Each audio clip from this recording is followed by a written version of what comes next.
자, 계속해서 한번 355페이지에 그래도 예전에는 중개계약 좀 저런 문제가 상당히 좀 괜찮았습니다. 최근은 거의 안 나오고 있고 작년도 드디어 거의 딱 10년 만이죠. 바로 서식에서 기재할 거 그런 형태로 물어봤습니다. 자, 먼저 355페이지에 보시면은 이런 문제는 아주 괜찮습니다. 하나 정도만 잘 풀어보면 어느 문제가 나와도 다 풀리고 그런 문제가 꼭 있습니다. 먼저 첫 번째 옳은 거, 중개계약인데 옳은 것은 했을 때는 모두 다 정말 알아야 됩니다. 어디가 틀렸나 이런 것들을 잘 꼼꼼하게 봐야 됩니다. 먼저 첫 번째 한번 1번 볼까요? 체결할 수 없다 이렇게 나와 있습니다. 전속 중개계약 유효기간 내에는 이 문장도 꼭 맞는 것 같았습니다. 여기는 유효기간 내에는 중개거래인이 스스로 발견한 상대방과 근데 생각해 보실 게 계속 안 찾아주는데 계속 기다릴 거냐고입니다. 대문 앞에 방 있음 이러면은 안 되겠냐고입니다. 그건 위약금이냐 그런 소리입니다. 스스로 포인트가 스스로입니다. 스스로 발견한 소개한 왜 이러면 안 된다고 했습니다. 아까 반원고입니다. 스스로 발견한 상대방과 거래계약을 체결할 수 없다. 이런 문제가 나왔을 때는 상당히 애매했다는 겁니다. 없다가 꼭 맞을 것 같습니다. 근데 없다가 아니라 오히려 있다가 맞습니다. 꼭 조심하셔야 됩니다. 왜냐면 안 찾아주면 계속 기다리지 말고 우리가 보통 감 떨어질 때까지 그냥 입만 벌리고 계속 있어야 됩니까? 올라가서 따버리지 요소리하고 똑같을 겁니다. 그러니까 스스로니까 괜찮다는 겁니다. 안 찾아주면 네가 찾아 라고 해서 스스로 발견한 소개한 그리고 왜 여기 안 된다고 했으니까 그건 안 된다는 겁니다. 근데 여기는 위약금이 아닙니다. 그냥 50%만 줘버리라는 겁니다. 스스로 발견한 상대방과 거래계약을 체결할 수 있다. 라고 해서 오히려 있다가 맞습니다. 없다는 아니요.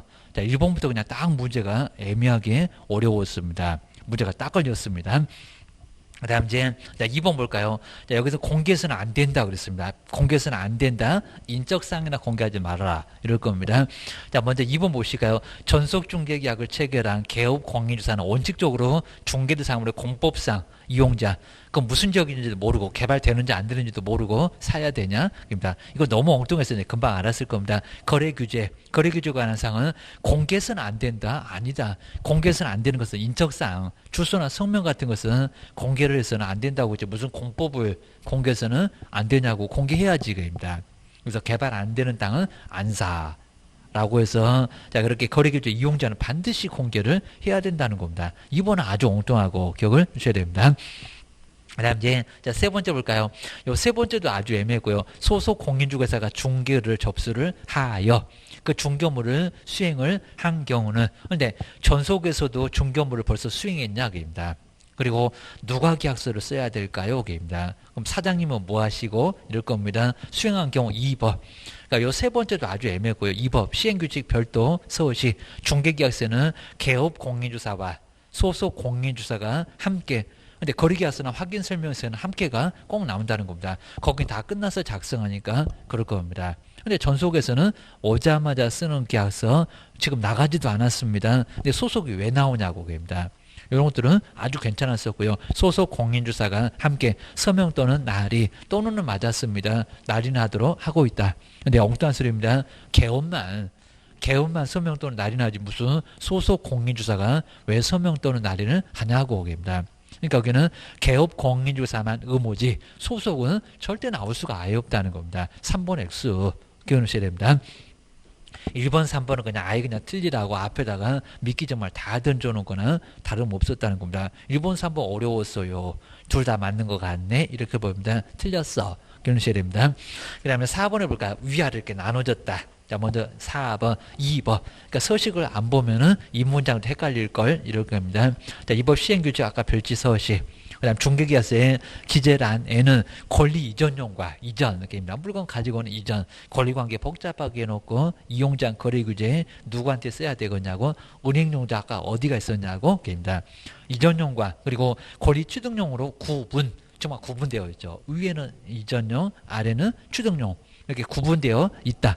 아주 그냥 막연하게 써놨는데요. 답 여기 있네. 정말 구분되어 있다는 겁니다. 위만 쓸 건지 아래만 쓸 건지 선택해서 써라. 라고 해서 4번은 정말 맞았습니다.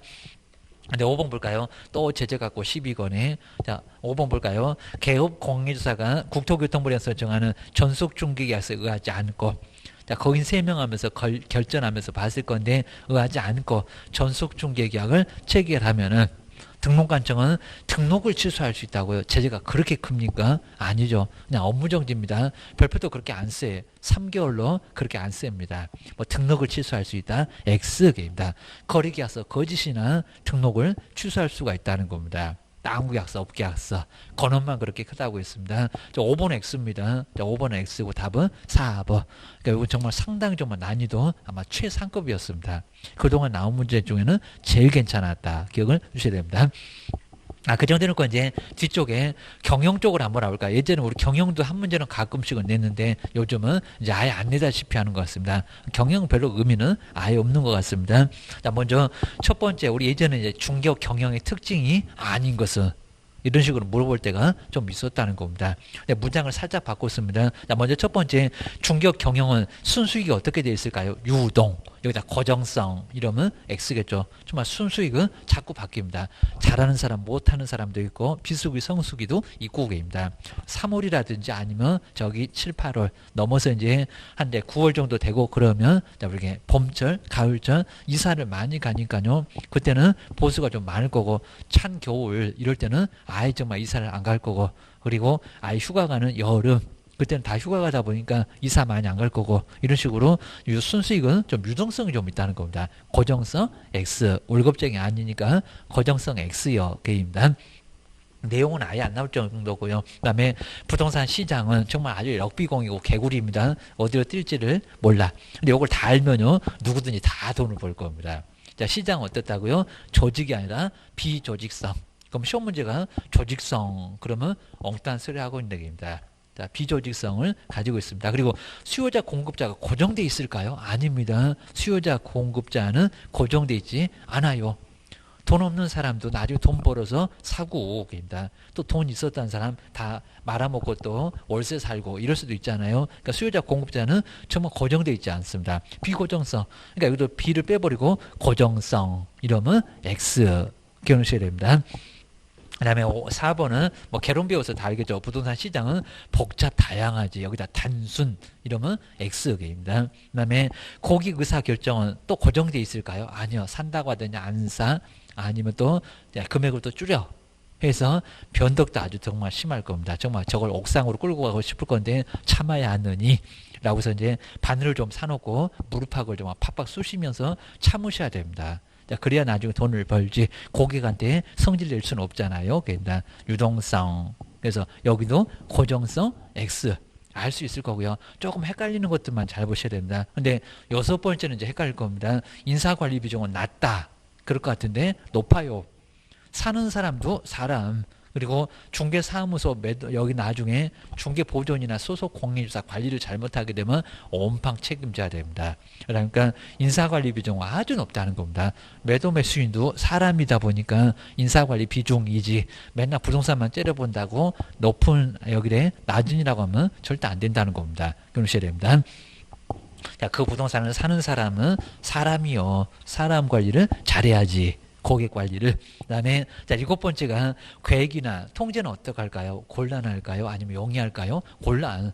좀 우리가 어떻게 계획을 통제를 하기는 아예 어렵다는 겁니다. 뭐 수요 공급으로 알아서 결정되고 여기다 이제 용이성 그러면 X입니다. 그다음에 8번째 최근에 요게 정말 우리 부동산학개론도 최근에 들어오면서 만들어진 거지 한 80년대입니다. 그전에는 아예 이론이 없어서 여기다 풍부 그러면 안 됩니다. 경영관리 이론은 뭐하다고요? 빈곤.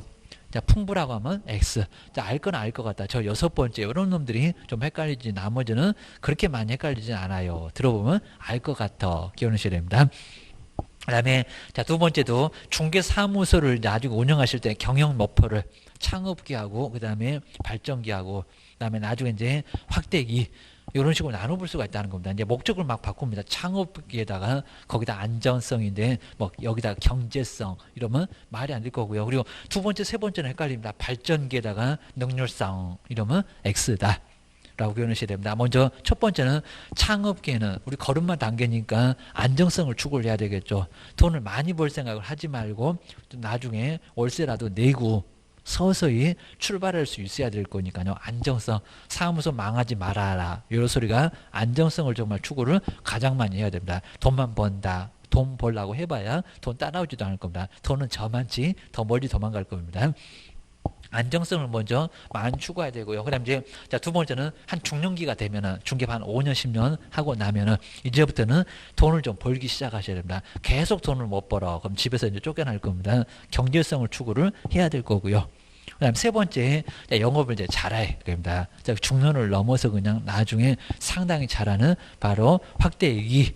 여기는 능률성.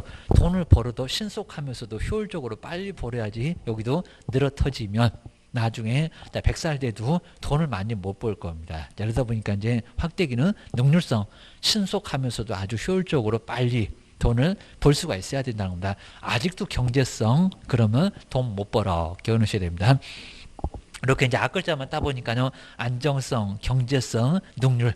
안정성이 안 하고 안경 끼면은 능률이 오르더라. 이렇게 앞글자 따놓으시면 좀 편할 것 같습니다. 순서가 좀 안경 끼면은 잘 보이니까 능률이 오르잖아요. 안경 끼면 능률. 이런 식으로 꼭 기억을 해놓으시면 될 것 같습니다. 지금은 이제 거의 안 내다시피 하는 정도입니다. 네, 옛날에는 조금 냈었고요. 그 다음 이제 세 번째, 가장 마지막에 우리 시험 문제 나왔을 때가 저기 막 15위, 14위 이럴 때 나왔었는데 여기에서 나왔었습니다. 고객 구매 심리가 바로 아까 보셨던 아이다의 원리. 한번 뒤로 넘겨보실까요? 이제 설명이 나와 있습니다. 순서를 막 바꿔서 이상한 설명을 해놓고 다음 중에서 틀린 거를 찾아봐라 하는 문제가 경영 문제는 아마 마지막이었던 것 같습니다. 이제 한 15년째 안 내는 것 같아. 기억을 하셔야 됩니다. 먼저 358페이지에 우리 중개 부동산 말고도 다른 것도 다 이렇게 아이다의 원리를 모두 적용한대요. 뭐 하다못해 뭐 가전제품이 됐건 휴대폰이 됐건 주목을 끌려고 광고를 내놓고 찾아오게 되면 흥미를 일으키고, 그 다음에 세 번째 또 오면은 사려는 욕망을 아예 일으키고, 그 다음에 계약서 씁시다 또 오면, 자, 그 정도가 바로 요 순서라고 볼 수가 있다는 겁니다. 그래서 앞글자만 따서 AIDA, 아이다의 원리라고 하게 됩니다. 자, 먼저 첫 번째 하여튼 부동산이 됐건 모든 물건의 판매 활동은 주목 단계가 가장 먼저입니다. 광고를 내야 되겠죠. 그래야 주목을 끌죠. 입니다. 맨날 우리 휴대폰 그냥 광고 모델 바꿔가면서 맨날 바꿀 겁니다. 애들은 맨날 사달라고 아주 왼수같이 하고 오게입니다. 그게 이제 주목을 끌게 하기 위해서 비싼 광고를 내고, 그다음 이제 사무소를 막 찾아올 겁니다. 저기 매장에 막 갈 겁니다. 자, 흥미를 일으키니까 두 번째 오게 될 거라는 겁니다. 우리도 이제 흥미를 살짝, 벌써 욕망 이러면 안 되고입니다. 도망가게입니다. 그러니까 흥미를 살짝만 일으키게 하고요. 그다음 세 번째 또 안내요. 오게입니다. 욕망. 이제는 자, 또 오면은 살 생각이 있는 것 같아. 오게입니다. 그래서 사려는 욕망을 이끌어 내야 됩니다. 그럼 수익률이 어떻게 되고 이런 걸 사면은 얼마 정도 투자 가치가 있는지, 이런 것들을 욕망 단계에서 설명을 좀 하시라는 겁니다. 순서 바꿔서 주목 단계 다음에 욕망이다. 그럼 아예 안 된다는 겁니다. 그래서 실망하겠니? 이럴 겁니다. 그 다음에 네 번째가 이제 또 오면 계약서를 쓰게 하지 또 계속 뭐 흥미나 욕망만 일으키면 아예 안 된다는 겁니다. 그럼 옆집에 가서 계약서 쓸 거예요. 그래서 이제 액션, 계약서 쓰는 단계가 액션입니다. 보셔야 됩니다. 이렇게 이제 4단계만 있었다가 이제 아이다스의 원리라고 하는데, 자, 다섯 번째는 만족. 자, 산 후에는 만족을 느끼게 해야지, 또 나중에 또 후회를 느끼게 하면 정말 아예 안 될 거란 겁니다. 다시는 안 갈 거예요. 속았네 이럴 거니까 하여튼 만족도 일으키는 그런 단계까지도 나중에 사후 서비스를 계속 해주셔야 된다는 겁니다. 살면서도 그 집 괜찮겠냐고, 막 또 비가 새고 이러면 또 우리가 또 얘기도 해주고 해야 될 겁니다. 그 다음 이제 네 번째는 셀링 포인트, 판매할 때 포인트, 강조점. 이거 뭐 소구점이라고 하는데 강조점 이런 게 훨씬 더 머릿속에 많이 남습니다. 자, 그러면 판매할 때는 정말 강조점이 있어야 되겠죠. 자, 개론서 다 배울 겁니다. 그래서 판매에 포인트가 있어야 된다. 자, 오른쪽에 보실까요? 359페이지 이제 주거용은 정말 쾌적해야 되겠죠. 뭐 주거용에다가 수익성 이러면 아예 안 될 거라는 겁니다. 뭔 돈 벌라고, 물론 재건축 때문에 돈 벌라고 주거용을 사기는 사도 하여튼 하루 내내 거기서 살 거니까 쾌적해야 될 거라는 겁니다. 그 방향은 어떻게 되는지, 아니면 또 전망은 어떻게 되는지, 이런 것들이 상당히 좀 중요할 수가 있다는 겁니다. 정말 주거용에서는 정말 아주 쾌적합니다. 세대수도 괜찮습니다. 라고 해서 쾌적성 위주로 설명을 해 주셔야 된다는 겁니다. 햇볕이 잘 드네요. 그럽니다. 햇볕을 잘못 보고 그러면 나중에 우울증 생겨서 뛰어내리고 싶은 마음이 막 생긴대요. 여기입니다. 자살 문제도 많이 생기고 그러니까 쾌적성 이런 게 훨씬 더 중요합니다. 다 알아요. 뭐 남향이나 동향이네 어디 방향이 좋은지 다 설명을 해 주라는 겁니다. 그다음 이제 상업용을 볼까요? 상업용은 영업을 해야 되니까 돈을 벌어야 되죠. 여기다가 쾌적성 이러면 말이 안 될 겁니다. 거기서 주무실 거예요. 그러니까 돈을 벌 거예요. 그래서 수익성. 그다음에 농업용은 뭐가 많이 나와야 되죠. 그러니까 뭐 지대 이론 뭐 이런 것도 계속 배우는 게 다 그런 겁니다. 농업용, 공업용 부동산 생산성 그입니다. 많이 나와야 되겠습니다. 뭐 수학 체감이네 뭐네 하면서 배울 겁니다.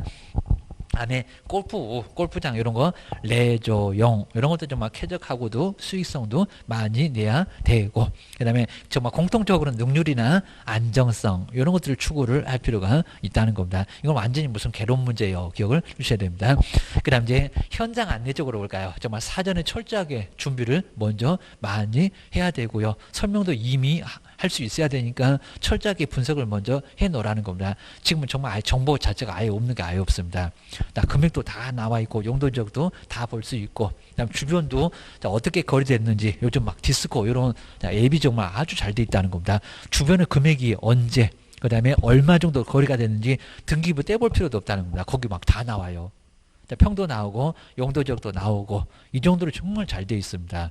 뭐 호객론으로만 보는 게 아니라 게임입니다. 그다음에 두 번째는 물건을 한꺼번에 너무 많이 소개하면 아예 안 된다는 겁니다. 막 5, 6개. 자 이러면 다니다가 피곤하기도 하지만은 나중에 무슨 물건 봤는지 생각이 아예 안 난다는 겁니다. 좀 괜찮은 물건, 저 사람이 좀 살 것 같은 물건을 2, 3개만 여기는 추려서 안내를 좀 하셔야 된다는 겁니다. 너무 많어 그러면 나중에는 판단하는데도 상당히 좀 어렵다는 겁니다. 다 그렇습니다. 세 번째는 뭐 정적한 정말 안내 경로를 통해서 잘 가셔야 될 거고요. 계속 가시다 막 헤매고 그러면 정말 안 되고입니다. 사전에 먼저 갔다 오셔갖고 절대로 틀리지 않게 제대로 가셔야 될 거고요. 그 다음에 뭐 기후라든지 시간도 정말 많이 선택을 다 제대로 해야 될 겁니다. 정말 신축은 밝은 대낮에 가도 괜찮고 근데 좀 아주 오래된 집은 귀신 나올 정도 집은 또 여기는 좀 저녁 시간대로 좀 여기는 가면은 좀 괜찮을 수 있을 거라는 겁니다. 그게 또 나중에 너무 많이 속여가고 판단을 걸쳤네. 그러면 큰일 납니다. 그다음에 이제 안내 시간, 그다음에 적절한 셀링 포인트 이런 것들은 간단하게 봐도 괜찮을 것 같습니다. 지금은 시험 문제감을 아예 안 칠 정도고요. 그 다음에 뒤로 넘겨보실까요? 자, 뒤에 이제 중개 의뢰인을 어떻게 이제 분석을 할 건지, 자, 이런 것들도 이제 상당히 우리 실무할 때는 괜찮을 수가 있을 겁니다. 자, 먼저 우유부단형. 결정을 못하는 사람을 우유부단하다 그럽니다. 손님도 정말 그렇습니다. 와갖고 이 물건을 사야 될 건지 저 물건 사야 될 건지 절대 결정을 못하는 유형을 우유부단형 그럽니다. 그 사람은 하나만 물건을 꼭 소개하고요. 2개도 2년 걸립니다. 그러니까 하나만 소개하고 주유소 습격 사건처럼 건원만 죽어라고 주구장창 설명을 좀 하셔야 된다는 겁니다. 그래도 결정을 쉽게 못해요. 여기 이제 우유부단형입니다. 그 다음에 가격 의식형 맨날 가격만 의식을 하다 보니까 5천짜리 정말 싼데도 비싸네. 맨날 이렇다는 겁니다. 그러면 그 가격이 왜 나오게 됐는지를 설명을 자세하게 해줘야지. 더 싼 물건 소개하니까 또 비싸대요. 이러면 정말 계약 못하니까 바로 이유를 그 가격이 나온 이유를 설명을 자세히 하시고 또 여기도 여러 물건 소개하시면 정말 안 된다는 겁니다. 그 다음에 세 번째는 다변 사교형입니다. 말이 많은 사람입니다. 집에서 말을 못하고 사니까 사무소 나와서 지금 3시간째 막 떠들어대고 있습니다. 좀 어디 가고 싶을 정도가 될 겁니다. 중개보전 앉혀놓고 집을 그냥 여러 집을 보고 와가지고 한 3시간째 떠들어 놓으면 자기가 좀 쓰러지면 그때 이제 서서히 우리가 나중에 또 물건도 소개하고 해야지 또 말을 막고 안 들어주면 또 안 된다는 겁니다. 집에서 말을 못하고 사는데 게임입니다. 그 다음에 4번째는 이제 반대로 말을 안 해요. 침묵 방어형 게임입니다.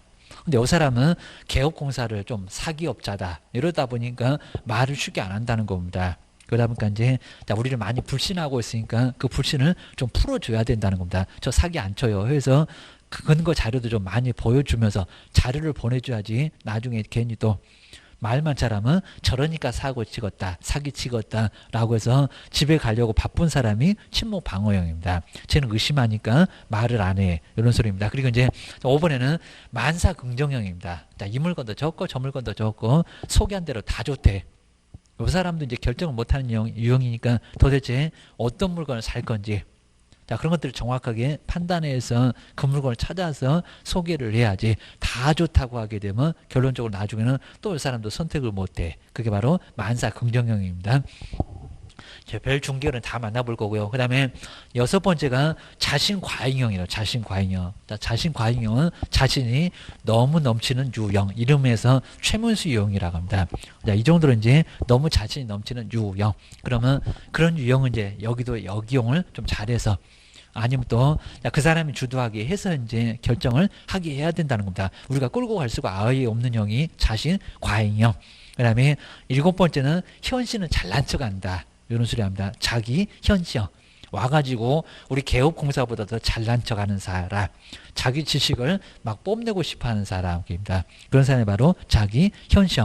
이 사람도 꼭 자료가 좀 필요하다는 겁니다. 자, 그런 자료를 가지고 이제 설명을 해야 저 사람이 좀 설득을 하지. 우리보다 더 낫다고 생각하니까 나중에는 우리 말만 들어갖고는 절대로 계약을 안 합니다. 여덟 번째가 이제 자기 과장형입니다. 뭐 에쿠스 하나 몰고 와가지고 별 쇼를 다 하는 유형이 바로 자기 과장. 정말 과장하는 형입니다. 뭐 그만한 지위에 무슨 3억이냐고 한 10억짜리는 사야지. 자기가 폼을 잡아놓은 게 있으니까 달러빚을 얻어올 수도 있을 겁니다. 과잉 부분을, 과장 부분을 적절하게 활용을 좀 해보라는 겁니다. 그게 바로 자기 과장형 게임입니다. 그 다음에 아홉 번째는 정말 우리한테는 그냥 황당한 유형인데, 논리명. 살 생각도 없고 살 능력도 없고 하면서 개인도 커피나 마시고 옆집을 좀 돌아다니는 유형. 여기 바로 논리명이라고 할 수가 있다는 겁니다. 우리 개업을 놀린다, 이런 소리입니다. 이 사람도 너무 섭섭하게 하지 마시라는 겁니다. 사교성은 좋아갖고 아예 그냥 숟가락 몇 개까지 있는지 온 집을 다 합니다. 그러니까 활용을 잘하게 되면 그 사람을 통해서 많은 정보를 얻어올 수 있다는 겁니다. 그 다음에 열 번째는 고객 가장형입니다. 옆집에서 선글라스 하나 끼고 와가지고 저 개업공사는 어떻게 영업을 잘하나, 우리 정보를 빼러오는 사람. 이게 바로 고객 가장형. 옥상으로 바로 끌고 가야 됩니다. 아주 먼지나게 얻어맞을 형이 바로 고객 가장형. 계속 그냥 정보를 다 퍼주면은 정말 안 된다는 겁니다. 정말 그런 사람도 있을 겁니다. 자, 이렇게 한번 봐주시고요. 자, 설명이 옳은 것은 틀린 것은 옛날에는 내본 적이 약간 있었다는 겁니다. 좀 이렇게 고객에 따라서 어떻게 대처를 해야 될 건지 알고 있어야 될 거라는 겁니다. 그리고 자, 일곱 번째 조금 신경 써볼 만합니다. 뭐 시험 문제 안 나와도, 자, 먼저 클로징은 계약을 끝맺는다 라는 기법이 있습니다. 자, 먼저 자, 가로 1번에는 부분 선결법. 그러니까 선결이니까 먼저 결정할 게 있다는 겁니다. 그리고 자, 세부적으로 한꺼번에 하지 말고요. 하나씩 결정하게 하는 형태. 요게 바로 이제 부분 선결법. 아니면 또 세부 선결법이라고 할 수가 있다는 겁니다. 하나씩 가야 됩니다. 한꺼번에 몽땅. 그럼 얘가 놀래갖고 낮아빠질 수가 있다는 겁니다. 보증금 얼마, 월세 얼마, 괜찮겠죠? 그러면 갑시다 라고 해야지 한꺼번에 막 몰아붙이지 말라는 겁니다. 이게 바로 부분 선결법 게임입니다. 그 다음에 두 번째도 약간 유사하고요. 점진적인 확인법. 정말 하나씩 쉽게 결정할 수 있는 것들을 하나씩 해서 요거 되겠죠? 저거 되겠죠? 이건 되면 이제 그러면 계약합시다. 이렇게 점진적으로 확인을 해 보셔야 되고요. 근데 여기도 이제 먼저 결정을 좀 쉽게 할 수 있는 거를 먼저 끄집어내야 됩니다. 개인도 계약 가장 어려운 것부터 끄집어 내놓으면 결정을 못하고 그냥 안 되겠네요 하고 도망가니까 점진적으로 확인을 해야 된다는 겁니다. 한번 뒤로 넘겨보실까요? 그 다음에 요 세 번째를 가장 많이 쓸 겁니다. 계약이 된 것처럼 법의 날짜 언제 잡을까요? 등기는 언제 할까요? 세금은 언제 낼까요? 계약이 정말 된 것처럼, 이미 다 된 것처럼 해갖고 얼른 계약서 씁시다 라고 해가지고 아예 계약을 전제하는 게 바로 계약 전제법이라고 할 수 있다는 겁니다. 자, 이런 부분 좀 많이 써봐야 됩니다. 자꾸 내일 오고 모레 오고 이제 옆집으로 갑니다. 아예 그냥 계약이 된 것처럼 해가지고 얼른 계약서 쓰자니까요 해갖고 계약금 빨랑 받아 놓으시라는 겁니다. 돈이 없어 그러면 하다 몇십만 원이라도 무조건 받아 놓으시라는 겁니다. 그리고 영수증을 써줘 버려야 됩니다. 그럼 이제 입금시켜야 됩니다. 그다음에 네 번째는 장단, 장점, 단점을 비교하는 법이 바로 장단 비교법.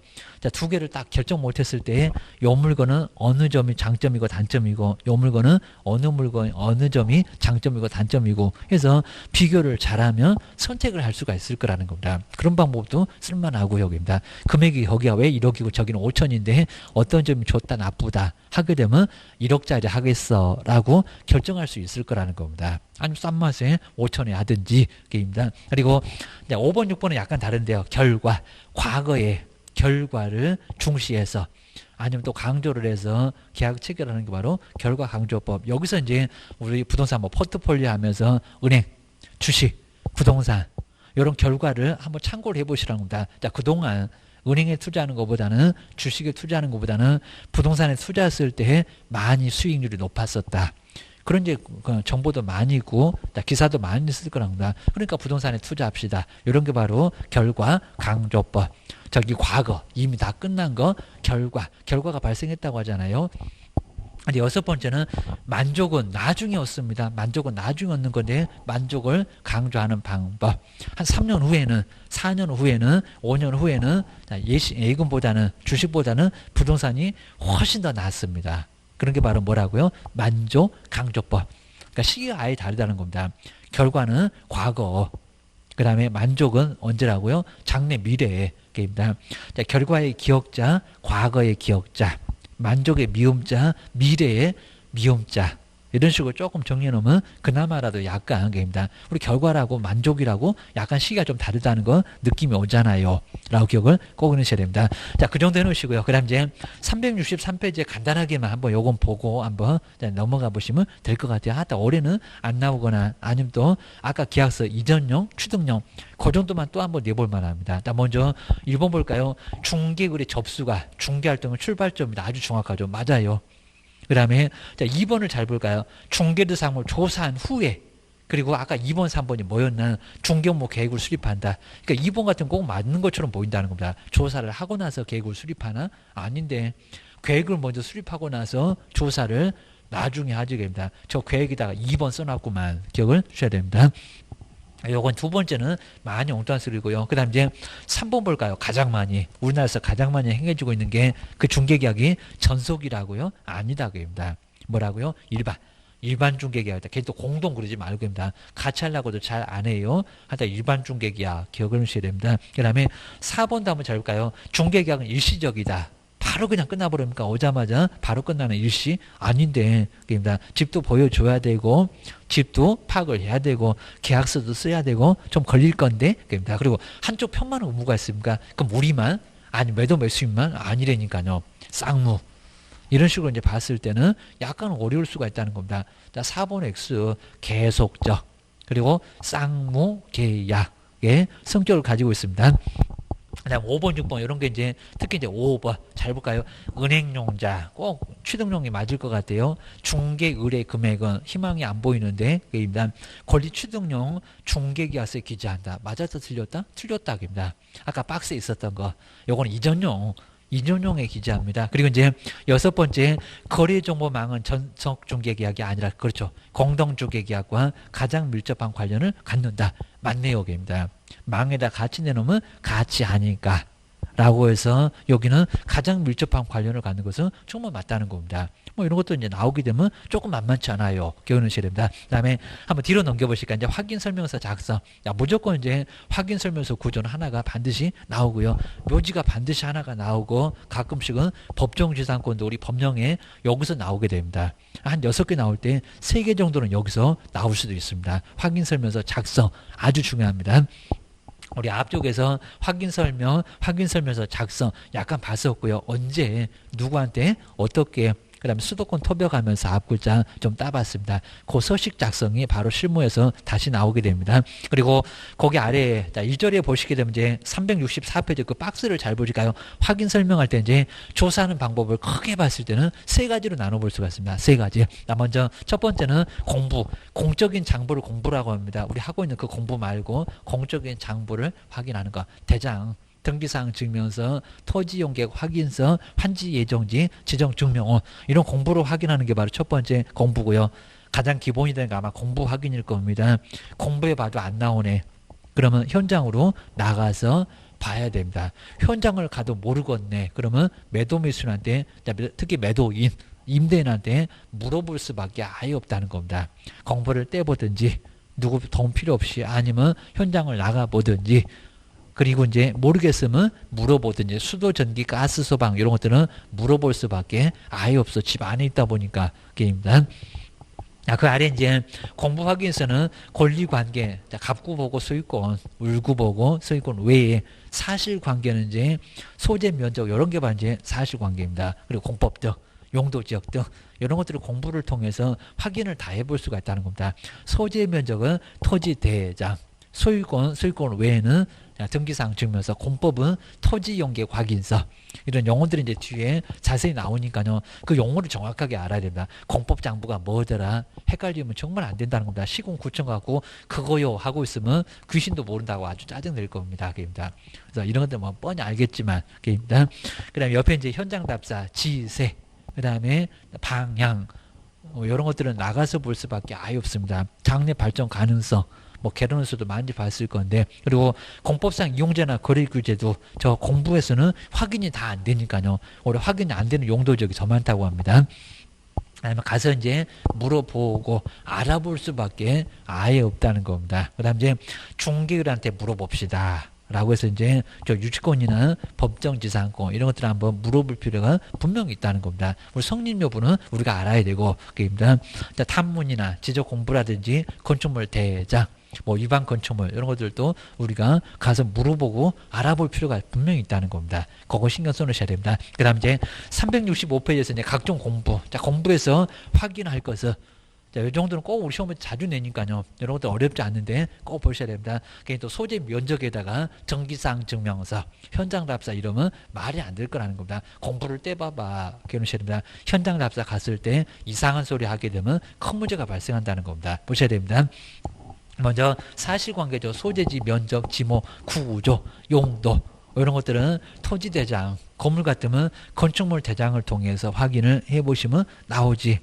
뭐 현장 답사는 전기사항 증명서가 아니다 라고 기억하셔야 됩니다. 알 것 같아 그러면 얼른 넘어가도 되고요. 그리고 경계나 토지의 모양 같은 것은 지적도 그려놨잖아요. 그러니까 땅 모양은 어떻게 되나, 뭐 정사각형, 직사각형, 장방형, 정방형 이런 식으로 알 수가 있다는 겁니다. 지적도 여기다가 이제 뭐 지형을, 그리고 경계를 토지대장 이렇게도 약간 유사하게 내본 적이 있습니다. 말이 안 되고 그려놨잖아요. 기억을 주셔야 됩니다. 그 다음에 세 번째 위치, 뭐 정말 위치 같은 것은 나가서 볼 수밖에 없지. 이런 것들은 확인할 공부가 아예 없다는 겁니다. 그 다음에 건축물로 왔습니다. 건축물의 소재나 면적이나 구조, 용도 이런 것들은 뭐라고요? 건축물 대장. 건축물 대장을 통해서 확인해 볼 수가 있습니다. 그 다음에 5번에 이제 소유권, 그리고 그 소유권을 제한하는 용익물권, 담보물권 같은 제한물권. 어디서요? 그러니까 여기다 토지대장 그러면 아예 안 됩니다. 물론 토지대장에도 소유권자가 나오긴 나옵니다. 그래도 등기상 증명서. 권리가 달라지면 등기소를 쳐들어가잖아요. 그입니다. 등기상 증명서 갖고 보고 소유권에는 다 울구에 나와 있고. 입니다. 여기다가 토지대장 그러면 안 된다. 가서 물어본다는 것도 말이 안 된다. 입니다. 진정한 수익권자 안 알려줘. 입니다. 그 다음에 6번째가 이제 공법상 이용 제한 거래 규제. 사후에 이용을 제한하는 이용 제한. 공법은 딱 2개밖에 없다고 합니다. 거래 규제. 사전에 먼저 거래를 규제하는 게 바로 거래 규제. 사후냐 사전이냐 라고 하는 게 이용 제한이나 거래 규제라는 겁니다. 우리 실무에서도 이용 제한 거래 규제 이거 모르면 말이 안 될 정도니까 다 이용 제한 거래 규제. 용도 지역, 지구, 구역 등 이런 거는 이용 제한 거래 규제, 토지 거래 허가고요. 부동산 거래 신고 이런 것들은 거래 규제에 해당될 수가 있다는 겁니다. 농지 취득 자격 증명 거래 규제입니다. 그건 뭐라고요? 토지 이용계 확인서. 공법 그러면 토지 이용계 확인서입니다. 토지 이용을 계획하는 확인서, 토지 이용계 확인서. 이런 것도 머릿속에 꼭 써야 되고, 토지 뭐더라 정확하게 알고 계셔야 되니까 토지 이용계 확인서. 정말 여러 번 말로 해보고 막 써보기도 해야 되고 입니다. 바로 나와야죠. 입니다. 자, 의뢰인한테 그냥 토지 뭐라고 얼버무리고 그러면 큰일 난다는 겁니다. 조심하셔야 됩니다. 그 다음에 7번째는 공시지가. 가로처럼 공시지가 확인은 토지대장에도 나오긴 나와요. 자, 공시지가 확인은 자, 떼보면 여기도 나올 수가 있습니다. 그 다음에 8번째, 옛날에는 호적 그랬습니다. 지금 뭐라고요? 가족관계 등록부 상속. 아버님이 돌아가시면 아들한테 상속. 이런 식으로 가니까 요 상속의 진정성은 가족관계 등록부를 통해서 알 수가 있을 거라는 겁니다. 부, 그다음에 모, 그다음에 자녀 이런 게 모두 나와 있으니까 그다음에 이제 뭐 배우자한테는 1.5 뭐 그런 거 뭐 시험 문제 안 나올 건데 자녀한테는 쭉 1루 상속이 되니까 상속의 진정성은 가족관계 등록부를 통해서 확인해 볼 수가 있다는 겁니다. 사망한 부동산 어떻게 거래할 거요? 확인해야지. 이런 소리였습니다. 그 다음 이제 9번째가 환지입니다. 교환. 토지를 교환해 주겠다. 사업하고 바꿔주잖아요. 도시개발사업. 환지, 예정지, 지정, 증명원을 통해서 이제 환지의 면적 이런 것들을 알 수가 있을 거라는 겁니다. 환지는 환지, 예정지, 지정, 증명원 기억하셔야 됩니다. 그 다음에 그 박스에다가 이제 다시 한번 정리해 봤는데요. 자, 먼저 등기사항 측면에서는 표제부의 소재 면적 같은 목적물의 표시. 나올 거고요. 앞쪽은 요 물건은 소재 면적이 이렇다. 지목도 나올 겁니다. 그 다음에 갑구에는 소유권, 그리고 가압류, 가처분, 담보가등기, 경매 이런 것들은 모두 갑구에 나와 있습니다. 그 다음에 이제 을구, 소유권 외, 제한물권, 용익물권은 자, 갑구 말고 을구에다가 모두 몰아놨네요. 입니다. 정말 소유권자가 갑질하니까 갑구. 나머지는 소유권 외에다가 다 몰아놨네. 라고 알 수가 있을 겁니다. 그 다음 이제 토지대장은 소재 면적 이런 것들은 뭐라고요? 토지대장 사실관계입니다. 시군구청을 가야 되고 자, 등기사항 측면에서는 등기소나 인터넷 등기소 이런 것 이제 보시고 떼고 확인을 해봐야 될 거랍니다. 요즘 다 실무에서 인터넷 등기소로 직접 떼지 등기소 절대 안 가. 세월열 다 가게 됩니다. 그리고 시군구청도 이제 저 임야대장, 토지대장 다 정부 24 이런 걸로 다 떼지 여기는 안 가. 됩니다. 뒤로 한번 넘겨보셔야 됩니다. 자, 실무에서 뭐 다 배우게 되고요. 그다음 이제 지적도 그리고 임야도라고 해서 여기도 시군구청입니다. 그다음 이제 뭐 C 리얼 해서 옛날에 뭐 원나라고 했었는데 지금 C 리얼입니다. C 본다 리얼 부동산을 그립니다. 그 검색해서 이제 아예 주소 치게 되면 다 나와요. 지적도 그다음 면적 이런 것들은 다 나옵니다. 건축물 대장도 여기서 발급받아 보시면 다 나오게 된다는 겁니다. 주차 대수, 건축 허가일 모두 나와 있습니다. 그다음 이제 경계점 좌표 등록부, 그다음 지형도, 토지의 모양, 그다음에 자, 아래 보시면 건축물 대장에는 정말 우리 건축물 대장 아주 자세한 공부입니다. 자, 먼저 자, 소유권자도 나오고 그거 보고 쓰라는 게 아닌데 소재지나 면적 모두 나오게 되고요. 그다음 이제 용도, 그다음에 구조, 무슨 조 해서 이제 철골, 조립식 뭐 이런 식으로 모두 나와 있습니다. 그다음에 건축 허가일, 사용 승인일. 요 사용 승인일이 바로 건축 연도입니다. 허가일 말고 준공일 말고 사용 승인일. 그 다음에 설계 감리자 정말 모두 이렇게 나오게 되고요. 건폐율, 그리고 용적률, 주차 대수 이런 것들도 모두 나와 있으니까요. 건축물 대장 떼서 확인을 해보라는 겁니다. 막 2장, 3장도 넘어가요. 그입니다. 그 다음에 그 아래 이제 여기서 많이 냈었고 이제 공유지 연명부는 공유자의 지분이 나와 있는 게 뭐라고요? 대지권 등록부가 아니라 공유지 연명부입니다. 공유지 연명부하고 대지권 등록부는 꼭 2개를 잘 좀 묶어놓고 별표 한 2개는 꼭 해놓으셔야 됩니다. 요 놈은 자주 냈었다는 겁니다. 좀 헷갈릴 수밖에 없습니다. 그 다음 이제 대지권. 아파트 밑에 깔려있는 땅이 바로 대지권 그렇죠. 건물 처분에 따라가는 대지권. 우리 재건축에서는 이 대주권이 정말 아주 중요할 겁니다. 공법 교수님도 여러 번 얘기할 거예요. 추가 부담금이 많고 적고가 이 대주권에서 결정나 사업이 제대로 갈 건지 빠르게 갈 건지는 대주권이 중요할 수밖에 없다는 겁니다. 대주권이 크네 그러면 추가 부담금 적어지니까 재건축 빨리 갈 수 있을 거고요. 뭐 4분의 3이고 그냥 이런 것들 75% 금방 동의받습니다. 근데 저거 그러면 50년 됐는데도 재건축 가지 맙시다라고 나 머리에 그냥 아예 그냥 싸매고 다 반대합니다. 자, 그러면 나중에 위험 진단에서 붕괴 위험이 있는데도 목숨 걸고 살 수밖에 없다는 겁니다. 대주권 정말 중요할 수밖에 없습니다. 자, 그거는 이제 건물 지분, 대지권의 비율, 토지의 비율 얼마분의 얼마 이런 식으로 나와 있을 거니까 그거는 모두 알고 계셔야 된다는 겁니다. 그래서 평인가 평형인가 이런 것들도 많이 봤을 겁니다. 그다음 공법 나오네요. 토지 이용계 확인은 공법상 용도지역이나 용도지구나 구역이나 그 다음에 기타 법률에 따른 이상한 용도지역 이런 것들은 모두 다 토지이용계 확인원에 나와 있습니다. 그 다음 이제 아래 이제 공시지가 확인은 알 거고요. 환지는 환지 예정지 지정 증명원. 그 다음 아래 이제 채비지 사업 시행자가 갖고 있는 비용이 머물러 있는 땅이 바로 채비지. 뭐 매매도 뭐 바로 가능할 수 있을 정도의 채비지 알 수가 있을 거고요. 그 다음에 가족은 가족관계 등록부계입니다. 그리고 여기에 이제 피한정, 피성령 후견이 선고 같은 것도 여기에 나오니까 확인을 꼭 해봐야 된다는 겁니다. 상속은 누가 받는 거예요? 이런 것들이 모두 다 가족이니까 거기에 나와 있습니다.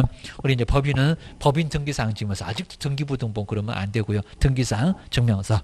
그다음에 무허가 건축물 대장도 따로 있습니다. 아예 없을 수도 있지만 유방 건축물이 여기에 나올 수도 있어. 그입니다. 그다음에 이제 등록상 현황서 이런 것들이 바로 이제 여기에 모든 공부, 특히 아까 보셨던 공인지 연명부나 대지권 등록부 이런 것들은 꼭 눈여겨서 한번 잘 지켜 보셔야 됩니다. 요거 자꾸 시험 문제 냈어요. 입니다. 그다음 이제 두 번째가 이제 지적 공부인데 아까 보셨던 토지대장, 임야대장, 지적도, 임야도. 요게 이제 지적 공부, 시군구에 가면 볼 수 있는 뗄 수 있는 공부, 사실관계. 라고 기억을 꼭 하셔야 됩니다. 그다음 오른쪽으로 아도 괜찮고요. 요거 이제 크게 봐도 되겠습니다. 그다음에 세 번째는 등기사항 증명서. 아까 표제부, 갑구, 울구. 라고 해서 이제 갑구에 뭐가 있고 울구에는 뭐가 있고 뭐 이 정도는 뻔히 우리가 알 수가 있고 그입니다. 1번에서는 어렵지 않게 알 수가 있고요. 그다음 이제 2번에서 그 밖에 그럼 이제 압류, 가압류, 가처분 무슨 의미를 갖고 있는지만 간단하게 보시면 되고요. 우리 시험 문제 가면서는 크게 많이 묻지는 않습니다. 특히 이제 기업번에 가등기, 가등기는 꼭 두 개를 생각해 보셔야 됩니다. 자, 소유권 이전 청구 가등기, 그다음에 담보 가등기. 근데 소유권 이전 청구 가등기는요, 볼까요? 소유권을 이전해달라고 청구할 수 있는 권리를 가지고 있는 가등기. 우리 매매하면서 매수인 쪽에서 가등기를 먼저 해놨다는 겁니다. 가등기에서 본등기 해가게 되면 그 이후에 모든 매매 같은 것은 모두 나중에 말소가 되거나 무효가 되니까 절대로 가등기가 있으면 거래를 해서는 아예 안 된다는 겁니다. 그리고 저 가등기가 말소되는 조건으로, 죽는 조건으로, 사라지는 조건으로 계약을 반드시 해야지. 요걸 무조건 계약하시게 되면 큰일 난다는 겁니다. 본등기하게 되면 소유권을 잃어. 라고 알 수가 있습니다. 특히 우리 경매에서도 가등기가 대항력이 있는데 그것도 모르고 낙찰받게 되면 나중에 잔금 낸 것도 다 날아가고 큰 문제가 발생한다는 겁니다. 일단 말소 조건, 이 가등기는 죽어야 된다. 그 소리입니다. 거기에 이제 그 말소를 조건을 한다. 그 두 번째 줄에 앞쪽에 약간 나와 있습니다. 근데 담보 가등기는 갚아주면 돼요. 우리 민사특별법에서 배우실 겁니다. 담보가등기, 양도담보, 매도담보. 쟤는 저당권 친구인데 요놈은 갚으면 되니까 뭐 말소 조건 다 필요 없습니다. 갚으면 돼. 근데 저 소유권 이전 청구권 가등기 요놈은 정말 위험할 수가 있다는 겁니다. 가등기는 두 개로 나누어라. 꼭 기억을 하셔야 됩니다. 그 다음에 니은번 정말 요놈은 정말 위험할 수가 있습니다. 가처분은 처분을 못하게 막아놓은 게 바로 가처분입니다. 소유권 이전 금지 가처분, 저당권 설정 금지 가처분, 전세권 설정 금지 가처분, 처분 못하게 막아놓은 게 바로 가처분이라고 할 수가 있다는 겁니다. 이런 것들은 저 가처분도 말소되지 않으면 나중에 소유권 이전 안 돼요. 이전된다고 하더라도 말소당합니다. 이러니까 저 가처분도 말소 조건으로 계약을 반드시 해야 된다는 겁니다. 계약해서는 안 된다고 할 수 있는데 말소 조건이라고 꼭 기억하셔야 됩니다. 니은번에 뭐 내용은 아예 안 물어볼 정도고요. 제일 끝에 가서 이제 말소될 수 있으면 중개도 된다. 정말 말소 조건이면 가능해. 아까 소유권 이전하고 청구권 가등기하고 같아. 거슬입니다. 그 다음 이제 부기등기는 주등기. 아래쪽에 이제 붙여서 쓰는 등기가 부기등기, 환매 같은 게 부기등기입니다. 이런 것들은 그냥 간단하게 봐주시면 좋을 것 같습니다. 그리고 가등기 순위는 이제 본등기. 본등기를 언제 하느냐에 따라서 정해질 거니까요. 그거는 아시면 될 것 같습니다. 가등기는 순위만 보존하다 보니까 효력을 무슨 발생하는 등기는 전혀 아니라는 겁니다. 그냥 순위만 보존해. 순위 보존 말고 아무 의미가 없는 게 바로 가등기라고 기억하셔야 됩니다. 그 다음에 뒤로 한번 넘겨보실까요? 그 다음에 네 번째가 이제 공부 효력은 아까 이제 뭐 등기사항 증명서 여기 이제 언제 이제 효력이 어떻게 되는지 거기 우리 판례가 간단하게 좀 나와 있습니다. 그리고 주적 공부 바로 효력은 어떻게 되는지 이런 판례들은 가끔씩 뭐 문장 언급할 때가 있는데 어렵지 않게 그냥 간단하게 나올 때가 있습니다. 자, 크게 신경 쓸 건 아니고요. 그다음 이제 두 번째가 각종 공부. 그럼 토지대장하고 등기사항 증명서가 충돌을 했을 때 어느 게 더 우선한가? 자, 이런 부분들은 아주 쉽게 볼 수 있는데 시험 문제가 가끔씩 자주 언급됩니다. 한번 조심하셔야 됩니다. 먼저 가로 1번 해볼까요? 권리관계. 자, 권리관계는 반드시 등기사항 증명서가 더 우선하겠죠.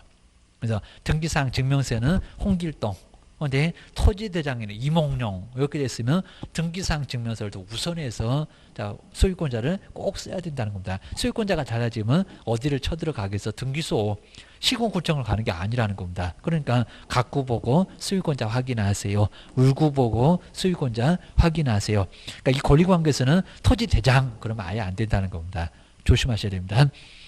근데 동그라미 2번에서는 다만은 소유권 보존 등기는 처음으로 하는 등기다 보니까요. 그거는 토지대장을 건축물 대장을 기준으로 할 수밖에 아예 없다.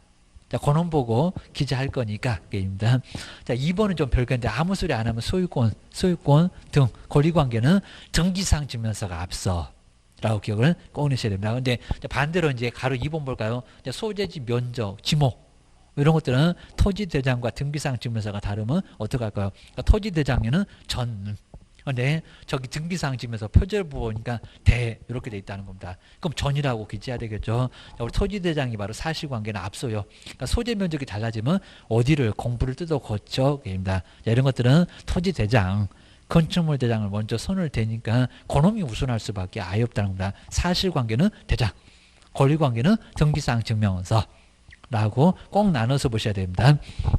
그래서 이제 가로 2번에 이런 문장들 자꾸 시험 문제에서는 언급을 했었고요. 그 다음에 공법은 따로 있죠. 공법은 토지 이용계 확인서, 도시적 관리적 농림지역, 그 다음에 개발제한구역, 시가와 조정구역 이런 것들은 바로 토지 이용계 확인서 를 통해서 확인을 해야 된다는 겁니다. 그러면 오른쪽에 그 서식을 갖고 시험 문제 내는 건 아닌데 이게 바로 공법을 본다는 토지 이용계 확인서. 먼저 신청인이라는 본인 좀 써야 되고요. 성명 누군지 홍길동이라고 쓰고 주소는 서울의 종로가 어딘지 대전에 어딘지 써야 되고 전화번호 010 쓰면 되고 그리고 이제 그 신청 토지까지도 써야 됩니다. 어디가 궁금하냐고. 저기 서울의 종로구 명륜동 1번지는 용도지역이 뭐여. 대전 중구의 용도지역은 뭐여입니다. 뭐 대전역 앞에 뭐 땅은 뭐요? 지번, 그다음에 지목, 그다음에 면적. 이런 것들을 이제 써내시면은 바로 이제 거기에 용도지역이 이제 여기서부터 이제 찍혀 나오겠죠. 거기에 용도지역은 뭐 도시적이네, 관리적이네, 농림지역이네, 자연환경 보전지역이네. 일단 용도지역에서 4개 중에는 반드시 하나가 있을 겁니다. 그 다음에 그 아래 이제 지역, 그 다음에 지구. 자, 있으면 기재가 될 거고, 뭐 경관지구, 미관지구 이런 거 없을 거냐. 미관지구 요즘 없어졌죠. 이런 것들은 이제 지구가 있으면 나오고, 없으면 안 나오고. 자, 지구 이런 거 거의 찾기가 좀 많이 어렵습니다. 뭐 개발제한 구역 있으면 나올 거고, 게임입니다. 그 다음에 아래 이제 확인 도명, 뭐 축적 같은 것도 뭐 600이네, 뭐 아니면 1200이네, 그런 게 나올 겁니다. 그 다음에 한 돈 1,000원 정도 들어가야 될 건데, 증지 붙이는 거. 아래쪽에 이제 누가 발급해준다, 이런 게 여기에 나오게 된다는 겁니다. 이게 이제 공법장부, 공법 알고 싶으면 토지 이용계획 확인서 떼봐라. 요 소리입니다. 자, 거정되는 건 이제 뒤로 한번 넘겨보시고요. 그 다음 이제 뒤에 370페이지에 자세히 볼 만한 건 아예 없다는 겁니다. 그건 안 읽어봐도 돼요. 일단 토지 이용계획 확인서가 어떻게 생겼나. 자, 그런 것만 잘 눈여겨서 보시면 된다는 겁니다. 그 다음 이제 오른쪽에 이제 371페이지 요까지만 한번 볼까요? 자, 공법상 이용 제한. 그러면 우리 국토법에서 용도지역, 도시적, 관리적, 농림적, 행위제한 아시잖아요. 그입니다. 건폐율 얼마인가, 영정률 얼마인가, 내 마음대로 바닥 면적 할 수가 없고 충수도 내 마음대로 할 수가 없다는 겁니다. 좀이라도 위반해봐라. 위반 건축물. 나중에 등기도 못하고 아주 골치 아파질 수 있다는 겁니다. 철거하세요. 철거 안 하면 이행강제금. 사람 불러다가 아예 철거를 강제적으로도 할 수가 아예 있다는 겁니다. 그래서 조심해. 자, 그런 중개사항을 또 중개하시면 큰일 난다는 겁니다. 정말 조심하셔야 됩니다. 그 다음에 뭐 건축법상의 이용 제한 뭐 이런 것들을 다 배웠던 거 나올 거고, 자, 그 밖에 법률에서 이용을 제한하는 것들이 있으면 설명을 나중에 법제처 가게 되면 법을 볼 수가 있으니까 설명을 꼭 해줘야 된다는 겁니다. 거기 쭉 내려오게 되면 이제 나중에 뭐가 되네 안 되네 이런 것들 문장을 읽어보면 알 수가 있다는 겁니다. 그다음 이제 거래 규제. 우리 예전에 아주 쉬울 때는 다음 중에서 이용자냐 아닌 것은 거래 규제가 아닌 것은 이런 식으로 시험 문제가 간단하게 나왔었다는 겁니다. 자, 거래부터 규제하는 게 바로 거래 규제. 꼼짝 못하게 토지거 허가 구역에서 투기 발생할 것 같으니까 발생하고 있으니까 거래 허가 받으시죠? 이럽니다. 허가 안 받으면 2년이야 징역이요. 공시지가 30% 이하의 벌금이요. 라고 하면서 제재를 간다는 겁니다. 그리고 그 옆에 볼까요? 농지법에서 배우지 않은 농지를 취득할 때는 농사 지을 수 있다는 자격을 증명하라고. 입니다. A4 용지로 빡빡하게 경영계획서하고 농지 취득 자격 증명을 적어서 내야.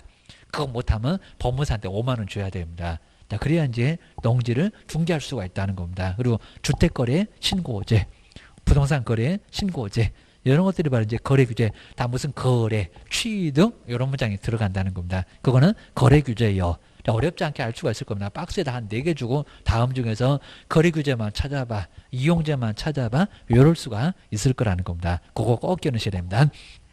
그 다음에 이제 요 다음 시간에 이제 정말 이제 중요한 게 이제 바로 뭐 법정지상권, 그다음에 분묘기지권.